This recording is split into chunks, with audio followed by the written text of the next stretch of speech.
Hello friends, good morning all of you. मैं आलोक कुमार पांडे एक बार फिर से आपके अपने ऑनलाइन चैनल गौरव कोचिंग सेंटर पे बहुत बहुत स्वागत करता हूं।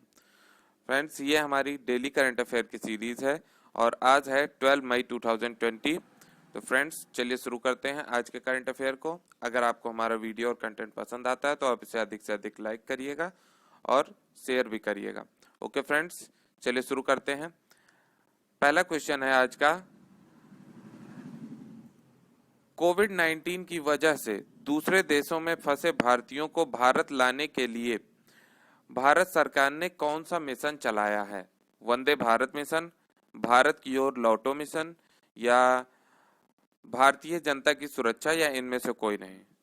तो फ्रेंड्स, इसका जो राइट आंसर हो जाएगा वो हो जाएगा वंदे भारत मिशन। फ्रेंड्स, इसके यहाँ नीचे आंसर लिखे हैं। अगर आप हमारे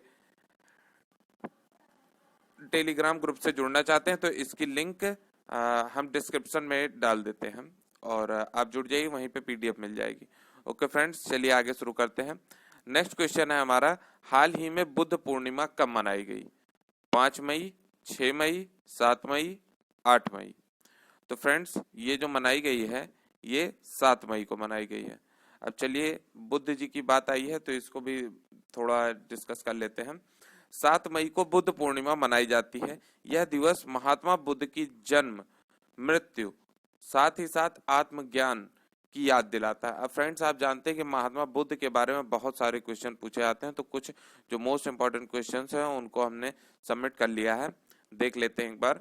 महात्मा बुद्ध का जन्म 563 ईसा पूर्व में कपिलवस्तु के लुम्बिनी नामक स्थान पर हुआ था, जो कि भारत नेपाल की सीमा पर है।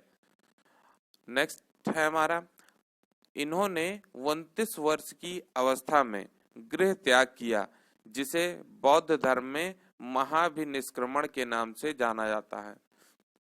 क्योंकि फ्रेंड्स, ये क्वेश्चन कई बार पूछा जा चुका है कि उन्होंने महाभिनिष्क्रमण कितनी वर्ष की आयु में किया था, या महाभिनिष्क्रमण किसे कहा जाता है? तो गृह त्याग को महाभिनिष्क्रमण कहा जाता है और उन्होंने 29 वर्ष की अवस्था में गृह त्याग किया था।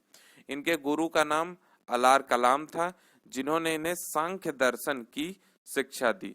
अलार कलाम के बाद दूसरे गुरु राजगीर के रुद्रक रामपुत्र थे। अब इन्होंने प्रथम उपदेश कहाँ पे दिया था? तो प्रथम उपदेश को बौद्ध धर्म में धर्म चक्र प्रवर्तन के नाम से भी जाना जाता है। तो प्रथम उपदेश सारनाथ में इन्होंने अब किस भाषा में दिया था? तो पाली भाषा में दिया था। प्रथम उपदेश को क्या कहते हैं? धर्म चक्र प्रवर्तन कहते हैं। कहाँ पर दिया? सारनाथ में दिया। और किस भाषा में इन्होंने उपदेश दिया? तो पाली भाषा में दिया।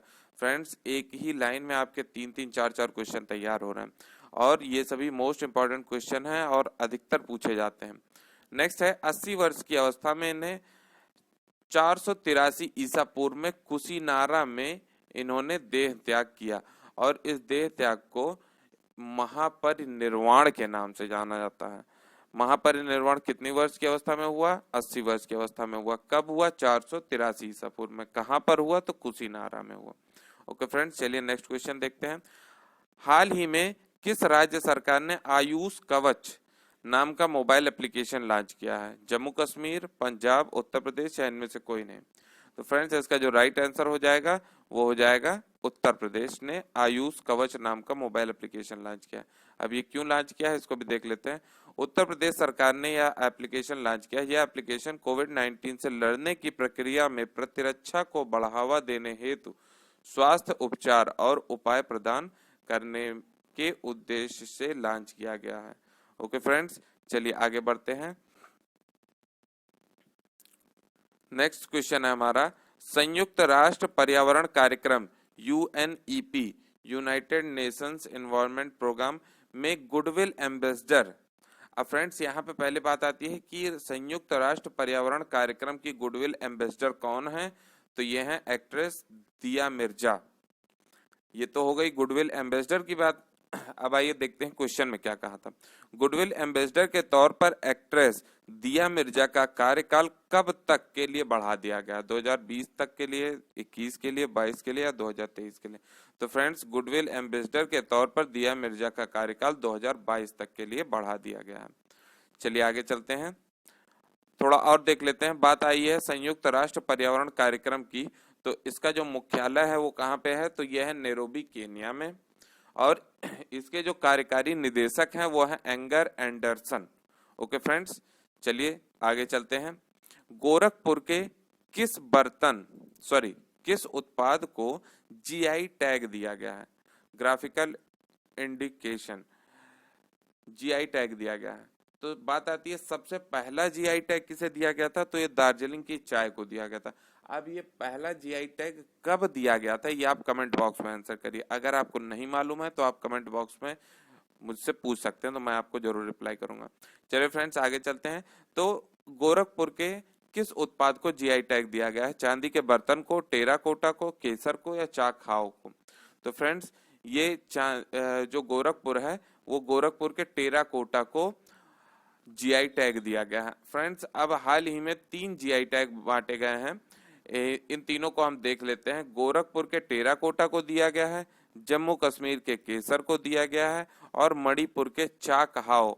हमने पिछले वीडियो में डिस्कस किया था कि मणिपुर के ये हम उसमें क्वेश्चन था चाकहाओ क्या है, तो ये एक काला चावल है जो कि मणिपुर में मिलता है, स्पेशली मणिपुर में मिलता है, और वहां पे शादी फंक्शनों में इससे खीर बनाई जाती है।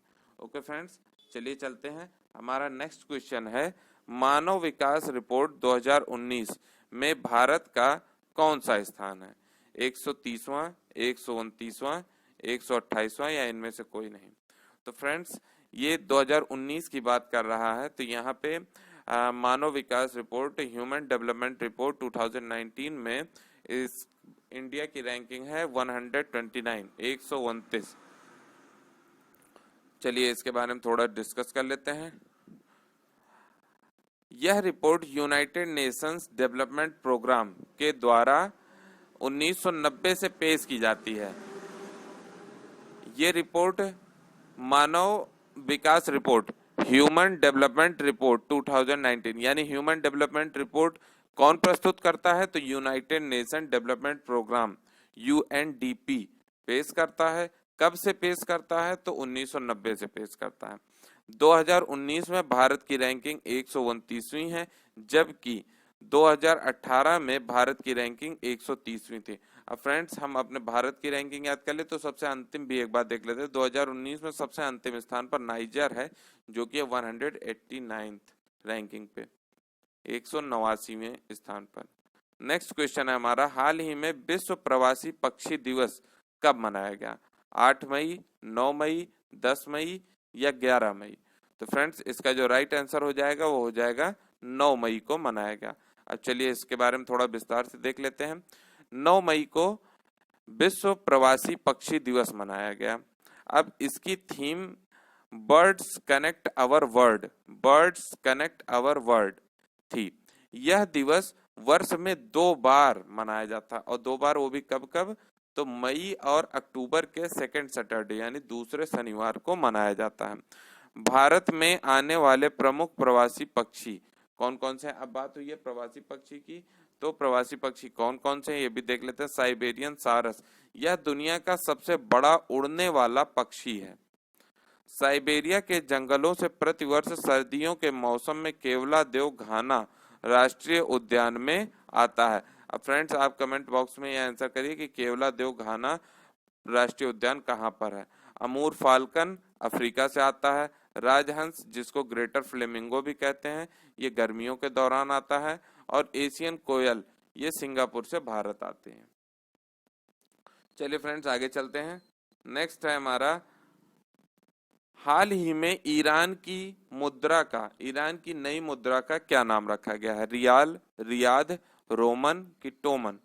तो फ्रेंड्स इसका जो राइट आंसर हो जाएगा वो ईरान की मुद्रा रियाल, ये पहले इसका नाम था रियाल, रियाल का नाम बदलकर टोमन कर दिया गया है। ईरान की मुद्रा का नाम रियाल से बदलकर टोमन कर दिया गया है। ओके फ्रेंड्स आगे चलते हैं। नेक्स्ट क्वेश्चन है हमारा, अभी हाल ही में ईरान ने एक उपग्रह लॉन्च किया था जिसका नाम था नूर, और अभी हाल ही में चीन ने एक मिसाइल रॉकेट का टेस्ट किया, उसका नाम क्या है? लॉन्ग मार्च 5B। ये चीन ने किया है। और चीन की ही क्रिप्टो करेंसी की हाल ही में बात आई थी, तो कौन सी है क्रिप्टो करेंसी चीन की? तो DCEP। और एक क्वेश्चन था, हाँ, फेसबुक के जो क्रिप्टो करेंसी है उसका क्या नाम? तो फेसबुक ने हाल ही में क्रिप्टो करेंसी लॉन्च की थी, उसका नाम लिब्रा था। नेक्स्ट क्वेश्चन हमारा, किस संस्था ने ICMR के साथ मिलकर पूरे देश में कोविड-19 परीक्षण किट 200 प्रयोगशालाओं तक पहुंचाने में सहयोग किया है? इंडिया पोस्ट ने, या फेडएक्स ने, या DTDC ने, या फर्स्ट फ्लाइट ने? तो फ्रेंड्स, इसका जो राइट आंसर हो जाएगा वो हो जाएगा इंडिया पोस्ट। इंडिया पोस्ट ने जारी किया है। भारतीय चिकित्सा अनुसंधान परिषद ने देश भर में 200 प्रयोगशालाओं में कोविड-19 परीक्षण किट पहुंचाने के लिए इंडिया पोस्ट सेवाओं के साथ भागीदारी की है। ओके फ्रेंड्स, आगे चलते हैं। अगर आपको हमारा वीडियो और कंटेंट पसंद आ रहा है तो आप इसे अधिक से अधिक लाइक और शेयर करें। और फ्रेंड्स, अगर आप चैनल पे नए हैं तो इसे आप सब्सक्राइब कर लें और बेल आइकन को प्रेस कर दें। ओके फ्रेंड्स, नेक्स्ट क्वेश्चन है हमारा, किस राज्य ने प्रवासी राहत मित्र ऐप लॉन्च किया है? हरियाणा सरकार ने, उत्तर प्रदेश सरकार ने, या मध्य प्रदेश सरकार ने, या बिहार ने? तो फ्रेंड्स, इसका जो राइट आंसर हो जाएगा वो हो जाएगा उत्तर प्रदेश सरकार ने। चलिए इसके बारे में थोड़ा विस्तार से देख लेते हैं। उत्तर प्रदेश की राज्य सरकार ने प्रवासी कामगारों की मदद के लिए प्रवासी राहत मित्र एप्लीकेशन लॉन्च किया है, जो लॉकडाउन के दौरान देश के अन्य हिस्सों से लौट रहे हैं। ऐप का उद्देश्य श्रमिकों को सरकारी कार्यक्रमों का लाभ प्रदान करना और आजीविका और रोजगार प्रदान करना है। यह उद्देश्य है इस एप्लीकेशन का। और उत्तर प्रदेश के मुख्यमंत्री हैं योगी आदित्यनाथ और राज्यपाल हैं आनंदीबेन पटेल। ओके फ्रेंड्स, तो आज के वीडियो यहीं तक रखते हैं। आप इसे अधिक से अधिक लाइक और शेयर करिएगा, और चैनल पे नए हैं तो इसे सब्सक्राइब कर लीजिएगा, बेल आइकन प्रेस कर दीजिएगा। Okay friends, thank you for watching this video.